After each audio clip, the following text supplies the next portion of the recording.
Hey guys, this is Wayne here, and we're going to be going over our professional series of locksmithing. And what I want to do is all too often there are so many videos out there about how to rekey a lock, how to do this, how to do that, how to pick this, how to do that, how to do all this stuff. And all that information out there is fine. But here's where the problem comes into play. When you're learning to become a locksmith, the first thing that you should actually be doing is learning the ethics of being a locksmith, the code of conduct of being a locksmith, the integrity that it takes to become a locksmith, and the responsibility of being responsible for somebody else's security. And I think all too often that gets so lost and forgotten in translation. So let's back up. And let's not worry about how to rekey this lock right now, because you can find a ton of videos on how to do that. But let's understand when we should be rekeying this lock. And we are going to go ahead and rekey this, and I'm going to give you a ton of information, and a bunch of it you've never probably heard before out there, because there just aren't that many competent videos that go in depth for professional advice on how to do this, because anybody with a camera and a lock cylinder and a pin kit can show you how to rekey it. They could have bought it on Amazon or eBay 3 days ago, right? And or online store, I guess we'll call it.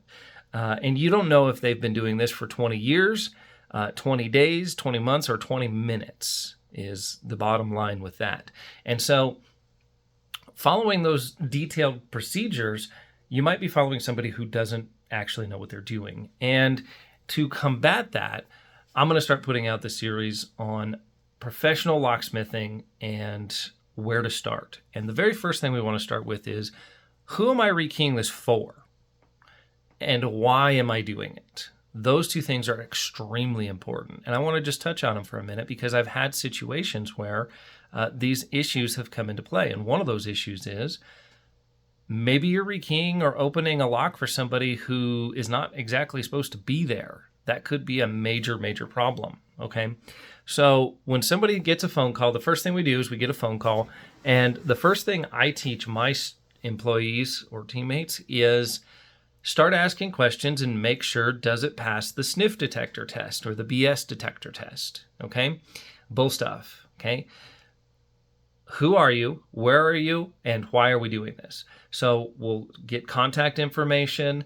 I will also ask for a photo ID. I'll make sure that the photo ID actually matches the address that's listed where we're going, and the photo ID has to have that address on there. I'll also ask for a piece of mail or some other kind of proof or documentation that they live there, such as a lease, ownership, title paperwork, etc. And I'll just have them shoot this all over in a text. Now, I've not only done my due diligence, which is the most important part of locksmithing, is due diligence beforehand to make sure that you're rekeying the right lock for the right person and opening the car or home or whatever it is for the correct person that actually needs that work done, and they're not getting scammed and they're not getting robbed, okay?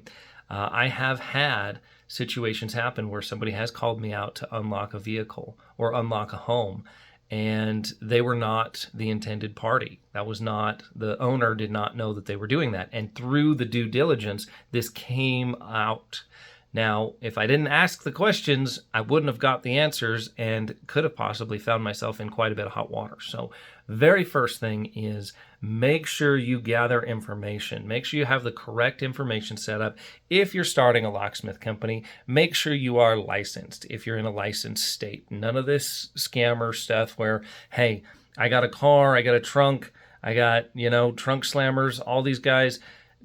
Just get the proper insurance, get the proper accreditations, get the proper stuff that you need, and especially if your state is licensed, get your license, okay? I'm not here to debate it. If you're in a licensed state, you got to have a license. That's all there is to it. If you're not in a licensed state, don't have a license. But the most important thing is making sure that all of your stuff is set up, okay? You need to be insured.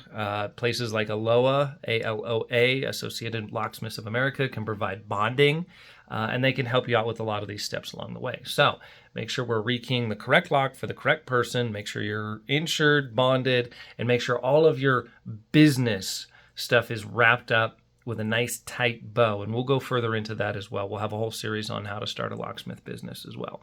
But for right now, we're going to focus on the basics. And with that, now we're going to go ahead and start getting into how to rekey this lock cylinder and some of the servicing techniques, along with different types of lock cylinders that you could possibly run into in the field that will help you with your job. So we're going to go ahead and start off with this cutaway so you get a real strong visual aid as to what is happening inside this lock, what are you actually doing, and then we'll show you some different looking locks, some different styles of locks that follow the same protocol as this one. They're all the same, they're just a little bit different. Okay, so thanks for watching, and we'll stop here for just a second, take a pause, and then we'll go ahead and start rekeying.